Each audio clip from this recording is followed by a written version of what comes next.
Science and faith, are they at each other's throats? Well, we're going to try to find out. Are they enemies inherently just built in from the get-go? I am excited that I am assisted in this section of our conference by a stellar, science knowledgeable cardiologist who's been practicing for, he can give you the details, 3-4 decades? Okay, so he's such a young guy. But James Otwell Smith, has been a friend. He actually attended some of the classes I taught at Dallas Theological Seminary Extension here in Tampa Bay. That was a ton of fun. We have lots of great memories from that. And he'll be coming up. I'm going to do a short, about 12-minute intro to kind of set up for his deep dive into the amazing design of your heart. I think I alluded to this already. So maybe he could, if Dr. Jim, if you could just tell a little bit about, some of your career excitement. But I will say this, he pushed hard through, and he was what do we call ABD, all but dissertation, the doctorate from Dallas Theological Seminary, and he is an exciting, dynamic presenter of the truth. And I have been in Bahamas where we were working together as a team, teaching pastors by the dozens, and they were excited. There's nothing better than presenting apologetics in the beautiful tropical setting of the Bahamas. Amen. So I think we need to make that conference come back next year. So I have found it just a thrill to get to know Dr. Jim Smith, and he will be presenting an amazing story of what medical science, has found out from the human heart. So that'll be coming up in, like I said, just a few minutes. Why science and faith aren't enemies. And this is a little bit of a personal story for me, because I thought when I entered college, I'll go ahead and reveal, I entered in the year 1968. Anybody else refer ever in your mind to that year? I was a high school senior entering college, and my dad and 3 older brothers had gone to Princeton University. He'd left the Alumni Weekly on the table, hinted I might want to consider that. And so I went ahead and applied to Yale and Princeton, and I was fortunate to get accepted to both, and made my dad eternally, happy by turning down Yale and going to Princeton. We used to take the Y of Yale and turn it upside down. Okay, so it looks like a vertical with 2 feet coming out. No, Yale's a fine place maybe, but certainly at that time I had been a Presbyterian, and then maybe kind of a generic Protestant, and I had faded into an atheist. And I had heard that the case for creation was being presented by a Christian group, and to make a long story very short, after 3 or 4 months of trying to argue them out of their creationist beliefs, they wound up sharing Isaiah 53 with me. Whoa, wow, did that get my attention. I began a Bible study. And finally, in May of 1969, the end of my freshman year, the guy who had been meeting with me, a graduate of the university, invited me to have a final Bible study. And that's when everything came together, and I realized that Jesus was real. He had died for my sins and risen again.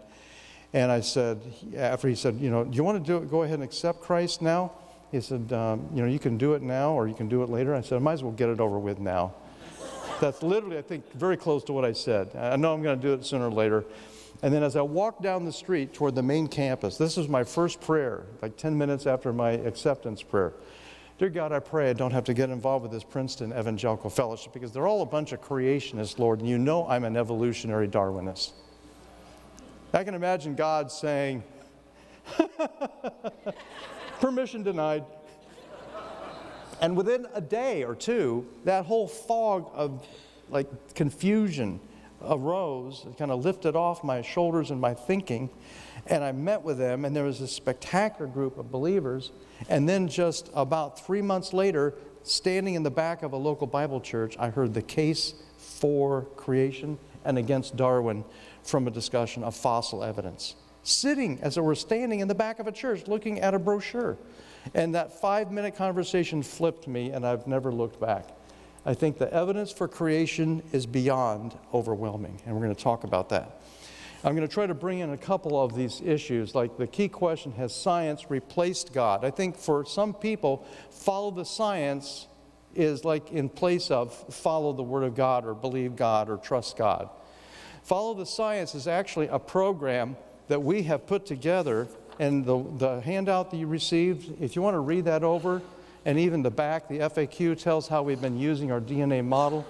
And so when we do the transition to Dr. Jim, I'm going to ask my colleague, Pastor, maybe he's going to get a doctorate, Billy Cronin will be coming up momentarily. So we'll do that demo right as Dr. Jim Smith comes up. So has science replaced God? Some people would say yes, definitely, and none too soon. And they will say, the God of the universe doesn't exist. And we will just raise our hand at that point and say, would you be open to a counter point of view with evidence to back it up? And they will say, what evidence do you have? And if they're asking that question, wow, here's an opportunity. They just said, what evidence do you have? So dive in. So we're talking, of course, about Christianity's triune God. Now, Muslims and, of course, Jews, Orthodox believing Jews, often have a similar view of creation. But we're talking about the creation concept that is presented in Hebrews, chapter 1, right, the opening verses. And I'm just going to read these real quickly. And now, in these final days, the writer of Hebrews says, He has spoken to us through His Son. Isn't that powerful? Wow. God, as it were, right, the key phrases are coming up right here. God promised everything to the Son as an inheritance. And through the Son, notice, He created the universe. I create an Italian casserole. My wife creates all kinds of wondrous things in her cooking and baking and sewing. God creates the universe. Think of that. And then He adds, the Son radiates God's own glory and expresses the very character of God. And He sustains everything by the mighty power of His command. So God not only creates, He maintains in existence over time the laws of physics and chemistry and biology and astronomy and everything else that is out there as a law, as a manifestation of His brilliant design of the universe. He creates and then He sustains. It's called providence in the theology realm. So it's very powerful. But people will push back. I mean, we went, this is a couple of speakers, myself and a medical doctor from Portland, Oregon, with the help of a couple of wonderful translators. We went to Spain. We had it all slated to speak in 5 cities, 3 of them major universities, and those universities slammed the door on us. Why? Because 1 week before we boarded our plane, hundreds and hundreds of emails were being sent in to the dean of science and the dean of arts and sciences and the biology chair, saying these 2 guys, Woodward and this other fellow, are going to ruin Spanish science. I didn't know I was that dangerous. I mean, I'm on the watch list, right? Make sure Woodward doesn't ever enter Spain. And we thought, this is crazy. What is talk about Satan acting, like beyond what he's expected? Because of that, the 3 cancellations made us a headline story in the Daily Madrid paper, above the fold. Speaker team from U.S. denied access. And everybody who wouldn't even know that we existed suddenly were like, what's going on? I think Satan overreacted.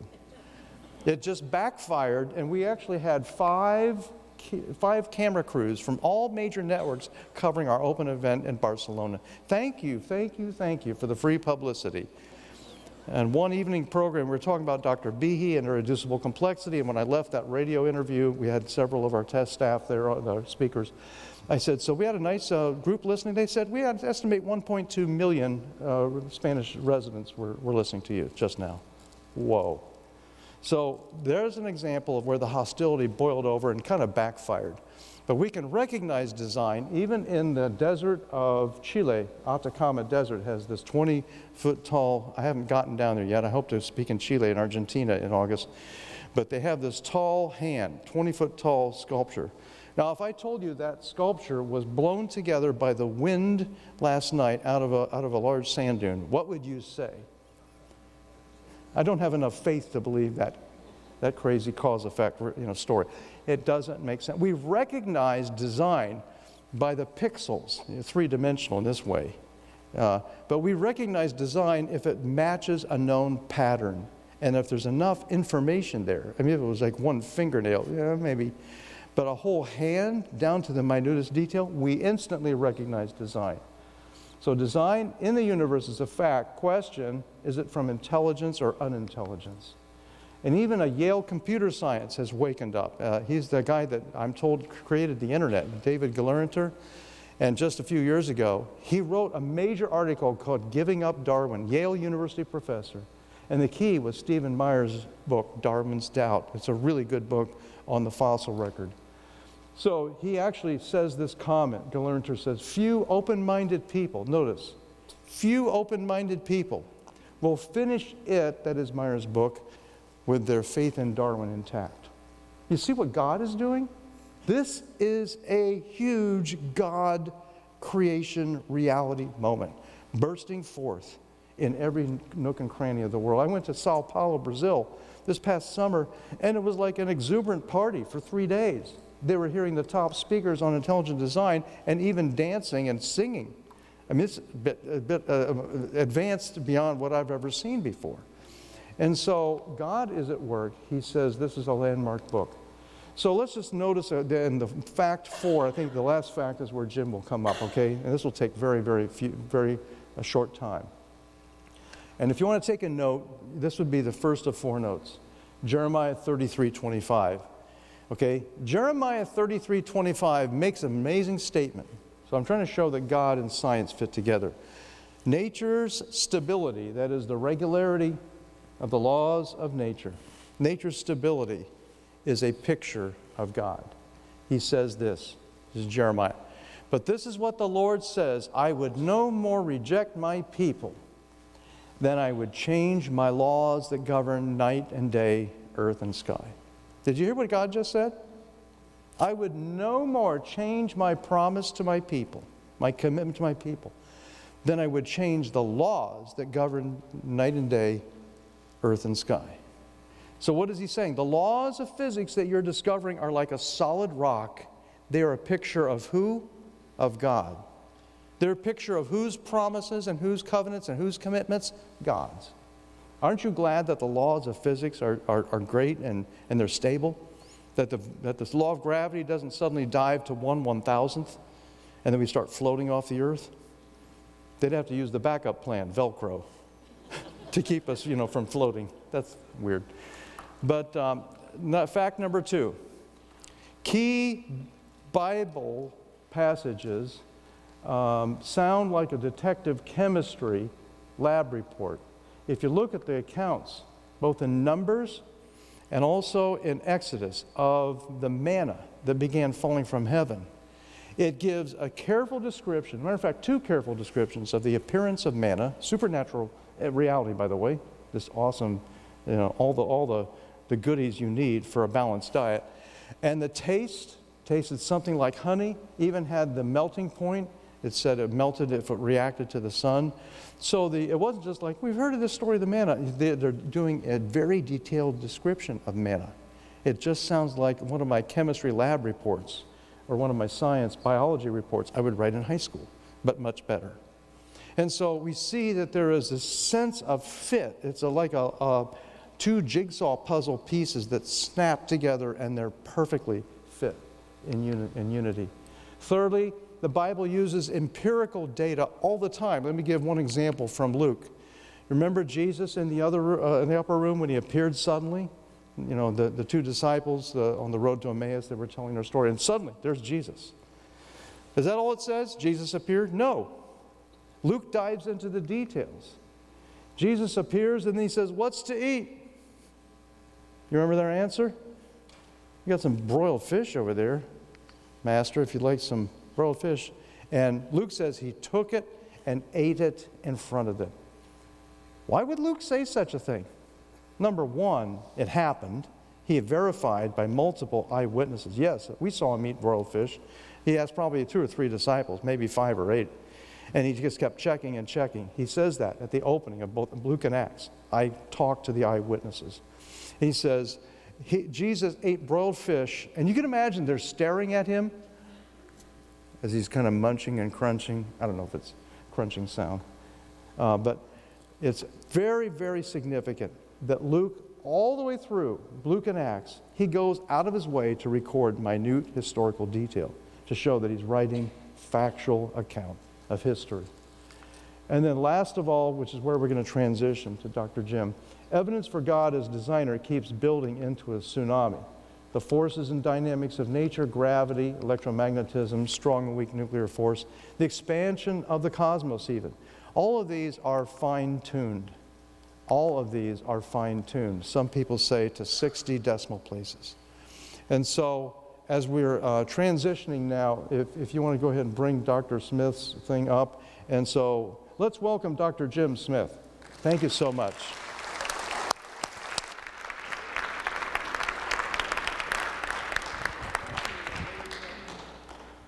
Billy Cronin, calling Billy Cronin.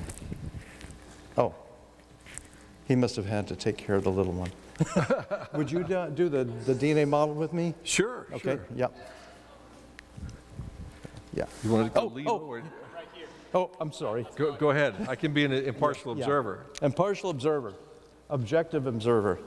So this is an 11-foot version of our DNA model, and we are using a 3.5-foot version, which actually we've had 1,000 of these models, not the 11-footer, but the 3.5-footer. Let's just move down this way a little bit. These, just move down this way. This way. Yeah, okay. That's perfect. So if you would just start twisting that little guy. Okay. Yeah. And we're going to try to put a typical DNA spiral together. Oh, you're doing great. Thank you. Yeah. Let's say, twist again, twist again. Say that, twist again, twist again, twist again. Oh, it's looking good. All right, way to go, Billy. My daughter does this too. Okay. You've got a mutation here, Tom. Okay, yeah, that mutation needs to be handled. Okay. I wouldn't want a mutation at this point. So we actually have a 3.5-foot version of this that we have developed a way that you can share the gospel. You can get attention. And I heard Billy Cronin do this in front of, like, I think they were 6th graders, 5th graders, somewhere in that range. And they were excited. That was at a church in Dunedin. And Billy hit the ball out of the ballpark, shock. And the students were like, I want to play with that, and I want to see God's signature in it. So if you're interested, just follow the directions in that, the bridge to Jesus. It's called Follow the Science, Bridge to Jesus. Thank you so much. We'll put it up here, and people can come up later and touch it if you want. Maybe even play with it. Dr. Jim Smith, thank you so much. Thank you. So I'd like to give you some of my credentials. Credentials mean stuff to believe. So if somebody comes to your door and they've got FBI on there, that should strike some fear in you. Or if it says CIA, that's pretty bad. The worst is if it says IRS. Then we want to run at that point. So my main credentials are that I am a C.S. Lewis fan. I read Lewis as an unbelieving child.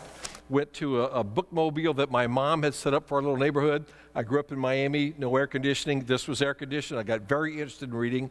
And I remember the moment when I saw one of Lewis's books on the shelf there, pulled it off, and it opened this wonderful, magical world of Narnia to me. My favorite books as a kid, as an unbelieving child.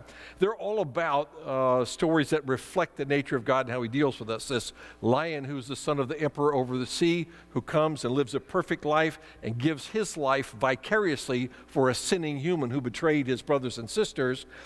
He gives his life, and then deeper magic brings him back to life as a result of that. As a dull 8 or 9-year-old child, I did not see that was a Christ story behind that, but I just love the tenor of it, the way the Brits write and the way Lewis uses the English language. So I love Lewis's stuff, read all the Chronicles of Narnia without faith, came to faith at 16 and read them again at age 18, now with some theological background, and I realized that God had used these books, these kids' books, to bring me along in my faith journey with that. I've since read every word that Lewis has written, some of the great stuff, The Great Divorce, Mere Christianity, all the good stuff, even his literary works. I have a very serious interest in the literary presentation of the Bible, not as merely literature, but the way the literary format shows up in the Bible.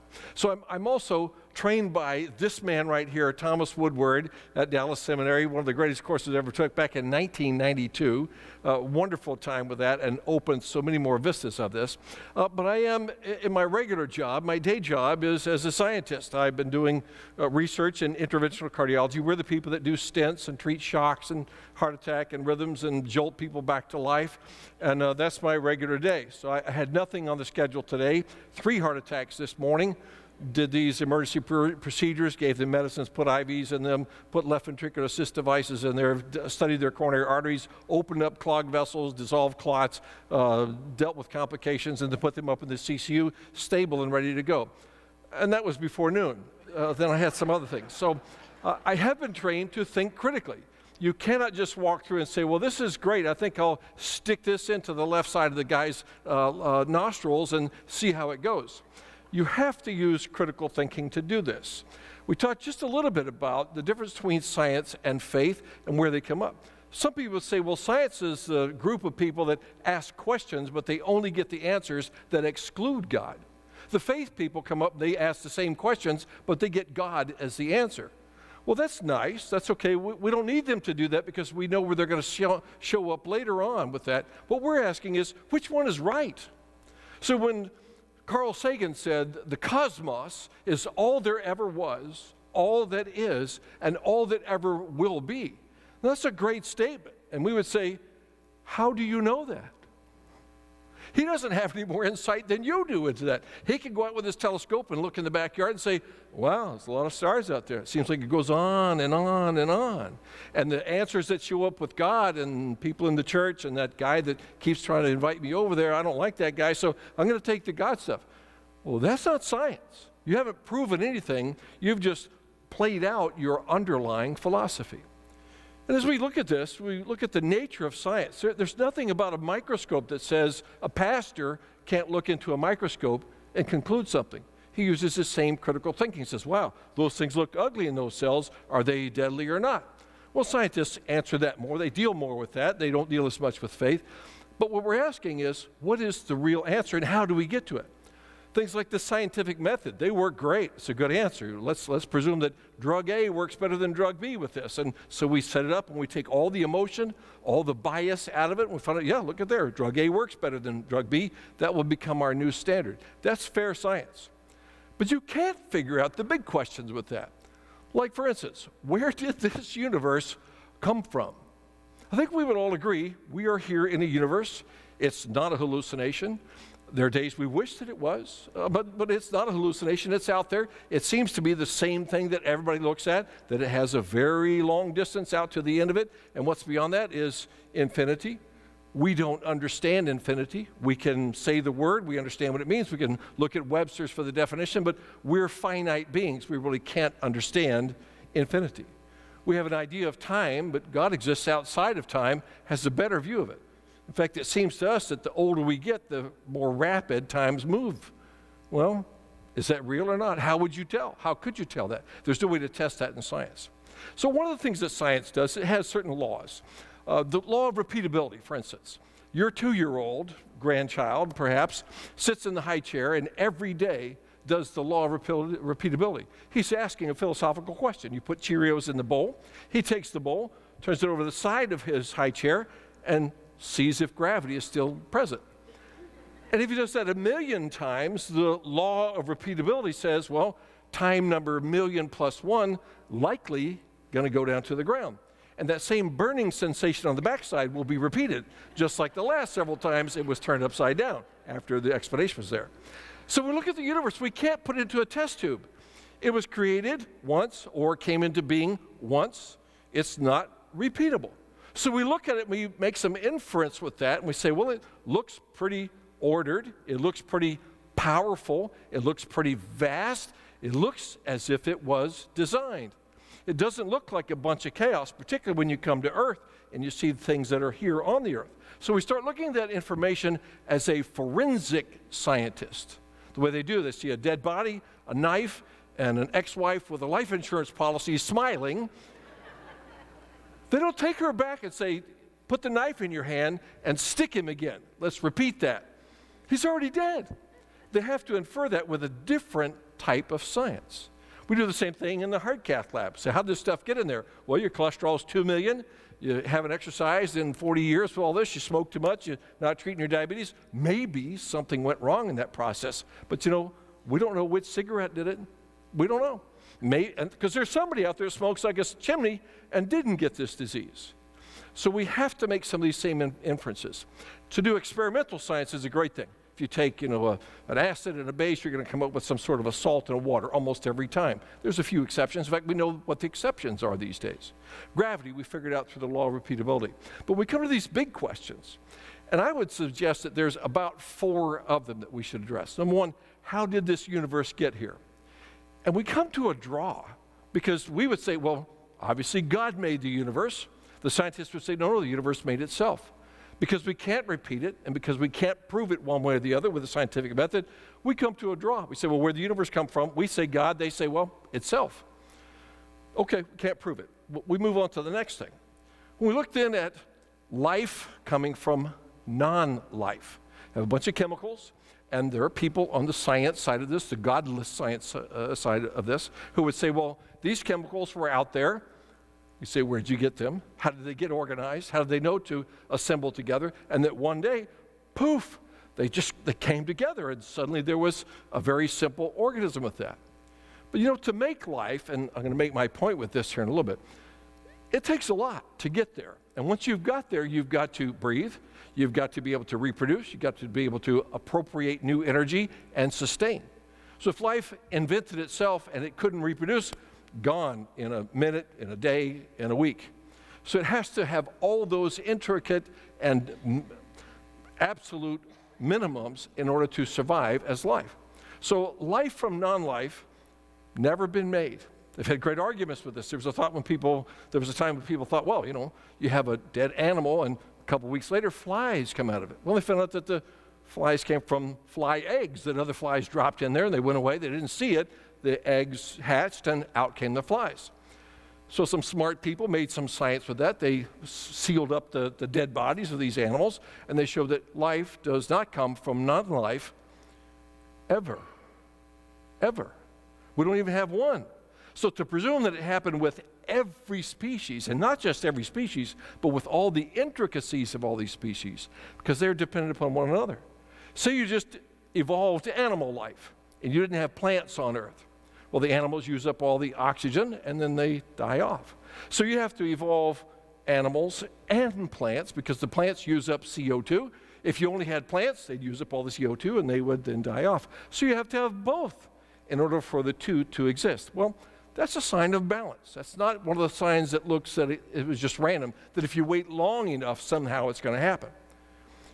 If you take a cell, and the simplest of all cells, and you put it under a microscope, and you put it in the most perfect broth ever, the right temperature, and there's lots of nutrients in there, and light, and whatever the cell wants, cute little cell girls that they meet at church or something like that, so that they could, grow up and raise other cells. Well, you take one cell, put a needle in it, and you pop that cell.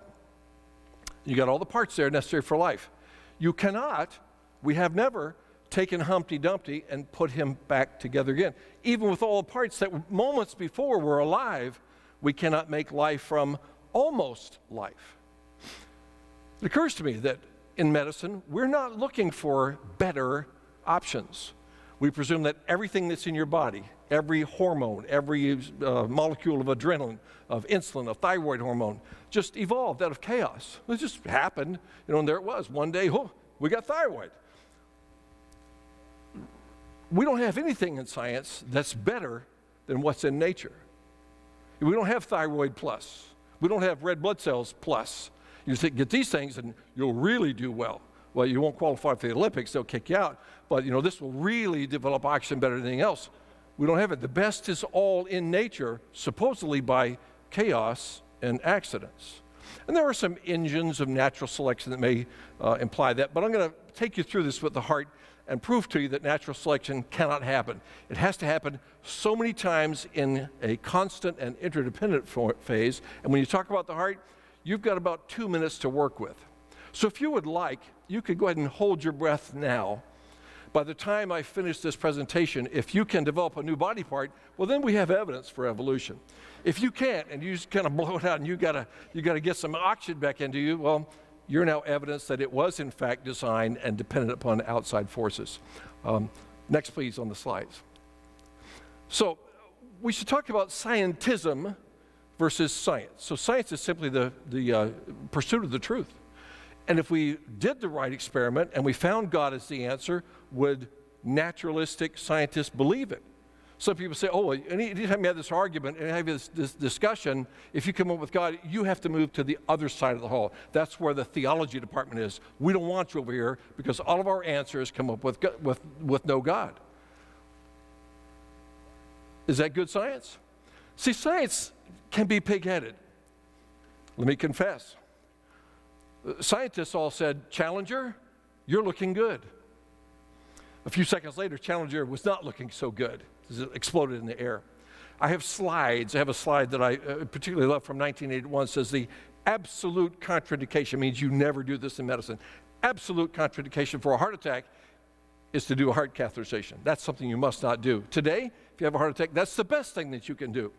Science changed. So this maxim that we thought was absolutely true turned out to be absolutely not true. I have another that says, no woman after delivering a baby should be asked to get out of bed for 3 weeks.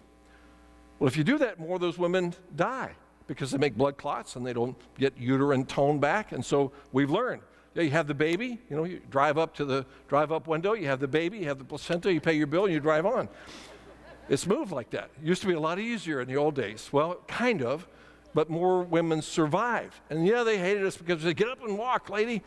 Well, they lived more. And as the years unfolded, we found out that was the best way. That was actually loving our brethren and sistren in that regard, to tell them it's going to hurt, but you got to get up. It's better for you, better for your family, better for everybody in that process. So science changes. So if science was this great absolute, why does it change so much? It has to re-ask those questions. And it's not fair to just say, well, we'll only take answers that don't accept God. So the next one, universe, nothing to universe, then non-life to life, and then simple life to complex life. And I'll show you some slides that relate to the heart. I looked at a bug the other day. I'd never seen a bug looking like this. Took a little video of it. And he was there kind of fidgeting with his stuff up there. Had 2 golden, beautiful wings on it, shaped with this perfect symmetry. And he was alive. He flew in, stayed there for about a minute, and flew off. And there are plenty of those bugs. There are plenty of species. We're still finding species on this planet. Plenty of them, billions and billions of body parts, molecular structures that interact and do things. There's a crab that can make a pistol out of its claw. With the combination of an acid and a base, and it'll produce a shot 2,000 miles per hour, so it can bang its prey and eat it. So it comes from an acid and a base, so it makes this explosion. So if you are evolving that, and you're trying to have an explosion, you would like to have it as far away from the rest of you. If that happens near your eyeball, boom, you're dead. You've got one shot at that. You've got to get it exactly right. How could that have happened? In successive little tiny moves with that? Doesn't happen. It's not until it's fully formed and ready to go that it then is, for the first time, superior to the crab without that in it. And of course, we know there's crabs that don't have that either. They've got other ways of dealing with this. So complex life, and if you want to look at the most complex thing, it's human beings. We have some complexities. And medicine has taken us to the point where we can see some of these things, and they're foundational, they're interdependent, and they are absolutely necessary. If you don't have them just right, you get about 2 minutes to go. So evolve fast if you're ready. If you're still holding your breath, hang on. So if we look at the engines of naturalistic evolution, so mutation in the DNA thing, and then natural selection, if they cannot account for all of the multiple varieties of organisms and interdependencies and body parts and molecular structures in the body, then what's our answer from? So the scientists have said, well, it doesn't look good. We'll find those explanations one day. That's a belief. That's a hopeful belief. And that's fair. Keep looking. That's great. If you get one, let me know. Since we don't have one yet, with billions to look at, we have to say, well, maybe this did come from God. Now, there's people who say that God's the answer for everything. So the so-called God of the gaps is, People don't still understand why a bumblebee can fly. The aerodynamics are not quite there. So they say, oh, you see, that's evidence for God. And we would say, yeah, okay, it is. If God designed it, he can make it fly however he wants to. Just because they can't explain the dynamics of it doesn't necessarily prove that God did it. But they'll say all of your explanations are just like the bumblebee. Well, we got some more than that, and I'll show you a couple of those. So if those can't explain for the complexity of life in the universe, then we've got another think coming with that. So something from nothing, life from non-life, life to complex life, and then the fourth is sentient life, life that can think, life that can ask itself, what am I doing here? And every person does this. Every person puts his head on the pillow at night and says, why do I have this life? Why do I have this existence? Why do I have this disease that I inherited? Why do I have this condition? Why doesn't this leg work as well as the other one? Why am I not as pretty as that person down the road? We all ask those things about our lives. Where do we come from and where are we going? Now, theology gives us better answers with that. It's just harder for theology to prove it. It goes to the book, and the book is valid. We know the book is worthy. It's held the test of time. What it tells is true. What it says about science is even true. What it says about the resurrection is clearly true. And when you've seen it in your life or in the life of your children or people that you know this stuff works. The other stuff does not. The 12-step systems, they work a little bit for some problems with addiction, but what they start with is an acknowledgement that there is a higher power that has more control of this than you and I do. So we'll talk about some of the complexities of that. Next slide, please, with some examples in human biology. So science, I would say, is the unbiased quest to determine absolute truth. We talked a little bit about the scientific method and the law of repeatability, and asked this question: is the scientific method capable of finding the answers to questions of cosmogenesis, where the universe came from, and meaning in that? It's great if you understand why it came here. What for is a harder question with all that. Why are we doing all this? If the true answer to the source of life is God, can naturalism, which contains a bias against any supernatural answer, arrive at a valid explanation for cosmogenesis? One of my favorite shows has a guy that used a psychic to solve some crimes. And so they're making fun of this guy. So, psychics are a bunch of wackos. And he says, you're supposed to be a policeman, a forensic guy with all this. He says, I came into this room and you asked me to put my hand on the Bible and swear to a being that you can't see, that's clearly supernatural. And yet now you're questioning my use of a psychic. I understand the logic. I'm not promoting psychics. Next, please. So here's Darwin's test, and he said this. Go forward, please. Oh, it may take a couple. If it could be determined that any complex organ, I might even say a simple organ, existed, which could not possibly have been formed by numerous, successive, slight modifications. He's going to say, just change a little bit. Give it enough time, it'll change a little bit more, get bigger, wiser, get faster, develop coronaries, make valves, all sorts of stuff. Yeah. Everybody holding their breath still? In the heart, it takes a long time. He said, my theory would absolutely break down. So we're going to do a little break dancing right here. Next, please. One more. So this concept was popularized by Michael Behe, who wrote about irreducible complexity. He's got a book about this, and he describes 3 body parts that are involved in cilia and other body parts that make a little flagellum or some type of a structure that will cause motion. It's essential for life. Without this, you don't make it even in one generation. And these 3 different parts are made on 3 unrelated parts of the genome. So they had to evolve separately and then come together in order to begin the most basic of functions. So in essence, irreducible, you can't get it any other way, but it's yet complex. They assemble themselves, and they do this process, and when they do that, then you can be alive, you can clear stuff out of your lungs and do some other bodily functions. Next, please. So that's in one area, and I'm going to show you some examples of this from the heart and the vascular system. So hemoglobin, you've heard of this. Went to the doctor, they did your blood test, your hemoglobin was 14 or 12 or something like that. Hemoglobin is an oxygen-carrying molecule. It's a fascinating structure. We have not made anything better than hemoglobin in all the history of science and medicine. The best thing we can do for somebody that doesn't have hemoglobin is to help them make their own or to give them somebody else's hemoglobin. There can be problems with that, but there's nothing like it. If you hadn't got hemoglobin, if your hemoglobin is 0, you are not alive. You have no hope with that. So hemoglobin is a complex molecule that allows, because it's got 4 globulin rings with this and a thing in the center, that actually has a scientific attraction. So it's a cellular attraction just like in the chem lab. And it holds onto that oxygen so that when you breathe it into your lungs, the lungs separate down into these little tiny air sacs called alveoli. Go to the next slide if you would, please. Yeah, okay, so here they are. They're alveoli on this side.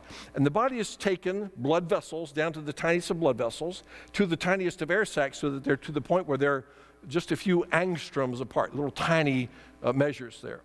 So much so that oxygen can pass from the air through the wall of that structure and into your bloodstream. Pretty cool. So yeah, maybe it was lucky evolution that happened over billions and billions of years so that now that we can get oxygen in. But then the same structure has to get pumped to the regular cells of your body, not the heart cells, but pumped to somewhere else, and deliver it up. So something in the cell has to have even more attraction. So if you got one of these, okay, fine. You have to have the other or you're dead. If you're holding your breath, you didn't make it. Plus, it's not only going to take the oxygen and deliver it there, but it's going to take the carbon dioxide that is the byproduct of your metabolism of every single cell in your body and carry it out. And it's going to go through those same red blood cells back up into the heart, and it's exhaled with that. So you go, you've done something amazing in the chemical world, in the biological world. You've got to have both. You've got to be able to do that. And you've got to be able to pump. You've got to have the blood vessels there. You've got to have the cells. You've got to be alive in the first place. You've got to have DNA that you got from mom and dad, or otherwise you didn't make it. So here's this process there, and we would say, oh yeah, this was just a series of tiny little modifications that happened from some single cell organism up to this. Well, there's a lot of those cells. We might also ask, where are those transitions? Where are they? And if this is a process that has resulted in literally billions of body parts, what's in transition now? What's your body making that's going to be a benefit that's greater later?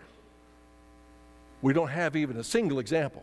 Nothing. Imagine the super insulin in Americans that could handle the overweight problem in America. Imagine if you had that. That'd be great evolution. Is it happening? No. The pharmacy people, they're trying to make these things. Is it happening? Mm-mm. Anything better than thyroid hormone? Nothing. Is there something starting? Nothing. Is there a cell phone coming out of the side of the head of your teenager? Well, it may look like that. But imagine what an advantage they would have. They wouldn't need to get your permission to have a cell phone. They could be up with their girlfriends, they could have lots of offspring, and they would take over the world. Ain't happening. Hold your breath. You got 2 minutes to make a cell phone off the side of your head. Not going to happen. Next slide, please. So there's even more. There's a simpler chemical called myoglobin, which is in fish and some other simpler animals. And so the people have said, oh, we've got this figured out. There was myoglobin, and myoglobin just changed a little bit, a little here, a little there, a little here, a little there, and one day, we've got hemoglobin. Problem is, every succession, every way that you can think of to change myoglobin artificially with science and intelligence behind it makes that organism dead. There is no option. There's no pathway from myoglobin into hemoglobin. But it gets even better. Go to the next slide, if you would, please. So here's this gas exchange that occurs. Once you've made this air come in and out and diffuse it across there into the body with this, you need both the oxygen and the carbon dioxide exchange with that. But there's an even greater problem. What happens when you are pregnant and you have a baby on the inside that cannot breathe to the outside, cannot appropriate oxygen? It's got hemoglobin, and its hemoglobin comes up to it, and the placenta forms. Simple process. Placenta grows up in the mother, implants in her womb, develops enough to provide all of the vascular needs of a baby for 9 months, and at the end of the pregnancy, drops out and is gone. If it doesn't drop out, it kills you. If it does drop out, you can have 10 or 15 more babies. I recommend that.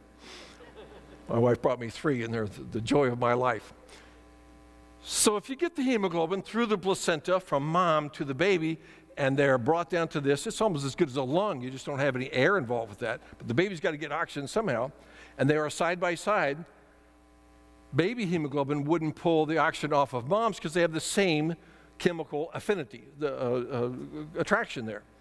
So we have a separate hemoglobin. Hemoglobin F is in babies. So babies are born with part of their DNA that makes hemoglobin F, not regular hemoglobin. Fetal hemoglobin gets there, and you put that in the placenta, and fetal hemoglobin says, I'm more powerful than you, Mom. I'm taking all the good stuff for me. Well, selfishness happens. But in this case, it's good selfishness. So the baby gets oxygen, delivers its CO2. There's some other things that happen in the baby's heart. 3 massive structural changes occur, equivalent to 3 cardiac operations at the moment of birth. But we'll ignore those for the moment. Let's just talk about hemoglobin F. So the baby's got a better hemoglobin until the she-baby grows up, 12, 13, 15, 18 or so, and gets pregnant herself. She has to give up hemoglobin F, a better hemoglobin, to have hemoglobin A, because what happens when she's got a baby inside, it's got hemoglobin F. So if you're going to evolve this, you've got to evolve hemoglobin and hemoglobin F at the same time. Or how many generations do you last? 1. You can't evolve very much with just 1. And you can't hold your breath long enough to get another generation and produce hemoglobin F. The steps between A and F, fatal in between. Every time you touch hemoglobin, you get something like sickle cell anemia or thalassemia. So they're full and complete entities, functional as they are, and no biochemical transitions in between. So does that look like something that would happen chaotically, by accident, where we can't make it happen as scientists, by people that are manipulating all this stuff, and yet it happened through chaos, and this is just one item? Well, it gets worse. Let me tell you some more. Next slide, please. So this vascular supply that comes in there comes through the placenta with that. The blood supply to the placenta is choked off by a surge of hormones. If you don't have those hormones, you don't lose your placenta and you die because it's sitting in there. It rots on the inside of you. The organism gives up its hemoglobin F, as we talked about, in order to become able to bear the next generation after that. Next slide, please. This gas delivery that occurs there, and please tolerate my complex slides with this. This is just the way this happens at the microcellular level. There's something else that has to happen. It has to get pumped there by the heart, and what gets pumped there is a red blood cell. No big deal. We got white cells, red cells, and platelets. That's what's in the blood. But the red cells, they're too big to deliver oxygen to every single cell because they're a cell. So our red blood cells give up their nucleus shortly after they're formed in the bone marrow so that they can be used. So if you've got hemoglobin A and hemoglobin F, and you've got a heart that pumps it in there, and you've got a placenta and a good mom that's going to treat you right and not wring your neck and all this kind of stuff, you got to make sure that your red blood cells also have given up their nucleus. Well, what's the evolutionary value of that? Nothing for that cell, only something for the organism. What would drive them to do that? We don't have a clue. Not a clue. If it doesn't happen, dead. Hold your breath. You've got 2 minutes to evolve something else with that. Next, please. So the process of forming hemoglobin and gas exchange organs with that, we live with an oxygen-dependent life. No oxygen, you're gone. Just gone. You slip under the water somewhere and you don't wake back up in time, gone. The heart doesn't pump enough to generate blood to the brain with that. Sunday night I had a fellow came in, bled around his heart with that, compressed the heart, couldn't make a blood pressure. He had 5 minutes. The ambulance got there in 8 minutes. Brain didn't make it. And even though everything was good, we got the fluid back out, we got the heart restarted, his brain did not make it. 5 minutes max, and he was gone. So we have minutes to adapt to a challenge. Try it. Just hold your breath and see if your body will evolve something with that. The new organs, if you're going to evolve one, would be dependent upon unrelated and independent biochemical processes, meaning simultaneous and very rapid evolution would have to happen. And every intermediate step, as you're moving these successive Darwinian baby steps, would have to keep you alive. If one of them didn't fit, you're dead. It's not so good for evolution. And every generation would have to have the coevolution of hemoglobin F and the red blood cells and a lot more. Next slide. So when you get to the heart, there's more irreducible complexity with this. So you got a muscle sitting there, and there's 2 pumps side by side. There's the left ventricle and the right ventricle. Right pumps to the lungs, easy job. Left ventricle is 90% of the way to the heart, pumps to everything in your body. Until it's that size, it couldn't pump to all the rest of your body wouldn't survive. If it doesn't pump to your brain, you got 5 minutes. I could make a joke about politicians, but I'll leave that alone for right now. So here's the structure. You got a muscle, and maybe you can get it to move. Maybe you can get it to twitch and move that stuff out so it flows in and flows out. But it won't flow unless you've got valves that sit in the right spots with this. Humans have 4 valves. Fish have 1. It's a pretty simple process. Birds have a different lung and all this kind of stuff. they don't look like one turned into the other. They look like they're all separately designed. So these valves, one of the valves allows inflow into the left ventricle, right ventricle too, and if that valve doesn't close, it all pumps right back where it came. If the outflow valve from the heart gets thickened or it doesn't open adequately, you can't pump it out. So the heart also needs its own blood supply. Next slide, please. The aortic valve, this one that shows what's is pumping out from this into the aorta with the 3 branches off the top there, this muscle pumps out through there. If you don't have an aortic valve, you don't have a thing called diastole. Bear with me on this. When you get your blood pressure taken, you get 120/70 or something like that. The 70 is diastole. The pressure on the inside of the heart is something like 120/10. So the purpose of the aortic valve, one of the purposes, is so that when you have diastolic pressure, it's then going to flow into the coronaries, these arteries on the outside of the heart. Coronary disease kills more human beings than anything else, twice as much as cancer. Without an aortic valve, you have no flow through the coronaries, because if you have 120/10 outside, 120/10 on the inside, that diastolic pressure, 10 driving against 10, you get no flow.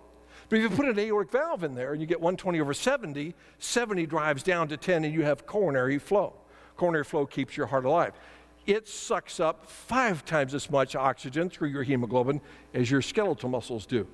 You look at Arnold Schwarzenegger pumping iron, you realize that's some work. Multiply that times 5, and you've got the average heart, not even an athletic heart. So no aortic valve, you're dead. No mitral valve, you're dead. The other valves in there, you're dead. So here's what's even better. The left ventricle pumps to everywhere in the body. If it pumped to the right side, too much pressure, you'd blow out your lungs. If the right ventricle pumped to the body and not to the lungs, not enough power to get it there, dead. Best of all, every time the heart beats, there's a complex system of membrane pumps that allows sodium and potassium and calcium to flow in and out so that the heart pumps and squeezes this amazing capacity, generates force from a muscle just sitting there in your chest. And it pumps just enough. It will pump your whole life. It will raise your blood pressure, drop your blood pressure. You get excited, your heart rate goes up. You fall asleep in the middle of a lecture like this one, your heart rate goes down. Here's the best. It starts itself. Somewhere around 10 weeks of gestation, this lump of muscle sitting there with no brain, no intention, no decision by mom or dad or the obstetrician decides to start pumping by its design. If you don't have that design and you just come up with a muscle that doesn't pump, you're dead. So anything goes wrong and you're dead. They have to all go right, and even then, sometimes people don't make it. Sometimes people come out with diseases or things that aren't connected with that. So we would look at this and say, if that's from chaos, that's pretty organized chaos. Imagine if you took the parts to a very fine watch, a Rolex watch, put it in a bag. You shook that bag up. How long would it take for you to get a Rolex watch that was all assembled, perfect, shiny, maybe with a price tag on it, bigger than you would expect it, running, and on time? That's simple compared to your first heartbeat by a factor of about 1 billion variables to get this just right. Now, you've got all the time in the world to shake that bag with your Rolex in it, and maybe one day somebody will show one. I think if you shake it long enough, if you look in there one day, you're going to find dust. All the parts will have degenerated because that's what chaos does. So if we look at this evidence of how life could get from simple to complex with this, we do not have an explanation. So if we say to the scientists, it sure looks like that chaos would not produce an organ like this with all this complexity, self-running, blended with everything else, and every organism in the animal world has something like this, and they're all different. So it surely doesn't look like an accident. If you do the science, you come up with maybe something other than chaos produced this. That's the end of my presentation. I hope you appreciate my view of that. I did want to say for Dave Englehart, more of my credentials. I never did graduate from high school. Went to a military school that fell apart. I did graduate from medical school. Went right here to USF, went to Wake Forest after that and trained in this. And I'll tell you one additional story with this that I think you'll appreciate. This also addresses the problem of evil. I was working in a situation up there and had one of these monster professors. You can't please these people. Nothing makes them happy. Everything you do is wrong, and you just can't, get around it. You're going to have a bad day with this guy. So this fellow had trained with the man that developed the balloon procedure, came from Atlanta to Wake Forest. We stood in the driver's license line with this, and became friends, and I worked with him there, did a bunch of research, came to Tampa, couldn't find a job. It all goes, there's all politics with all this. So we were working in a setting at Wake Forest where our chief of surgery, a wonderful person named Jesse Meredith, had seen some awful things happen in his life. His sister and his brother died of things that should have never happened. His sister went to a friend's house, took some pills over there that she thought were candy. They were a blood thinner, and she bled to death. His brother had an abscess behind his carotid artery in the pharynx that eroded into his carotid artery, and he also bled to death. So Jesse Meredith, a real person, you can look him up online, decided he was going to become a doctor and keep this from happening to somebody else. So it starts with abject evil. What could be worse than losing not one but two children? So he goes to Wake Forest and gets his degree and becomes a surgeon and decides he's going to make the trauma surgery program. They never had one in North Carolina before Jesse Meredith, and trained platoons of trauma surgeons, one of whom was his son. So when I got there, he was already chief of surgery, chief emeritus, and his son Wayne was my friend, and Wayne also went on to become chief of surgery. The only father and son combination to win the Award of Merit of the American College of Surgeons. Fabulous human beings, my friends. I do think that I beat Wayne at golf a couple of times, but as the years go by, my magnitude of win seems to be getting bigger and bigger. He was my friend, a think outside of the box guy. So I like thinking outside of the box. I was working with my friend Dr. Kutcher. We're working in Cath Lab 1, and they call overhead, Code Blue, Cath Lab 1. Code blue means somebody's turning blue. Their oxygen is trying to evolve. They don't have enough time to do this. Somebody had gone down in our lab. So we're working on this guy. He looked fine to us. We said, where's the code? Somebody had coded behind us. It was a student who was there rotating through cardiology, and they kind of started working on her there, called the code. They were trying to breathe for her. So we actually took our patient off the table with the catheter in his leg. We go through the wrist a lot more these days, but so he's kind of rolling off like this, and we put this gal on there, a third-year medical student, a believer, wonderful gal, 7 months pregnant. So we're doing CPR, and if you've ever done CPR, you might be aware that sometimes as you're doing it, you're getting a response early. It's very encouraging. And sometimes you're doing it and you're going nowhere, and you're starting to scratch your head and trying to think outside of the box. So we were doing that. We knew we were going to have to put a breathing tube into her. So there's a room, a door at the back of our room that led to the emergency room. So we opened the door, and in the providence of God, Wayne Meredith, son of Jesse, was walking by on his way to the emergency room. So he was immediately drafted into service. We brought him in there. So he looks at this situation, spends about 3 seconds with that, pulls a needle off of our table and sticks it right into her pregnant belly and pulls out bright red blood, which pleased him greatly and scared us because we had no idea what he was doing. Whereupon he took a scalpel and opened her there with his gloved and sterile hand, reached in and grabbed her splenic artery. He had just read that morning, had a quiet morning, that the chief cause of an intra-abdominal disaster in the 3rd trimester of pregnancy comes from a ruptured splenic artery aneurysm. So he reached for that, and within a minute, CPR is starting to work. We're getting encouraged. She's starting to pink up a little bit. We call the OR. They go up there and they drag him and her and the insides and all this upstairs, and we just went back to work. So later that afternoon, we called up there. They said, yes, she did fine. They stopped the bleeding with that. OB came in, checked the baby. The baby seems to be doing fine as well. Fast forward one more generation. My son goes to Wake Forest. He's now a cardiologist in Charleston, and he gets assigned to Kutcher, the monster. And he took a shine to it. In fact, they said it's the only student he ever knew his name. Of course, it's James Smith, not too difficult. Not a happy guy, but he took to James and he taught him a lot of stuff, and he just loved working with Kutcher. So he's getting there, doing some research, getting all sorts of training, all this, and his buddy from his class comes to him and says, listen, apparently you're the only guy that's cracked the nut that was Michael Kutcher. I've got him next month, and I'm living in fear. Can you give me any kind of a clue as to how I might survive this? So my son James says, well, it's not that bad. You got to know you're going to have to take it. You got to anticipate this. And when he goes off, just shut up and let him say what he's going to do. He said, in a pinch, this is the guy you want. My dad was working with him one day, and they had this situation. Had a pregnant gal came in, and the kid says, wait a second, I got to stop you. You see, I've heard this story I am the baby that was in there that Wayne Meredith saved. That kid went on to graduate and become a trauma surgeon. So 2 generations later, what started as a terrible tragedy, unmistakably so, couldn't be any worse with that, turned into something that has blessed thousands of families for generations beyond that. God can see that. You and I can't see that always. We would never take our kids in and beat them up extra so that they'll be thankful when it goes away. It does build character with that. God can control that. You and I can't control that. So when we see these problems of evil in the world, either it's just chaos doing what only chaos can do, or if God is in charge of it, he can make out of that something that makes people like me, to take a hard life and turn into those things and make things that bless other people and ultimately glorify and bless him. Thank you for your attention.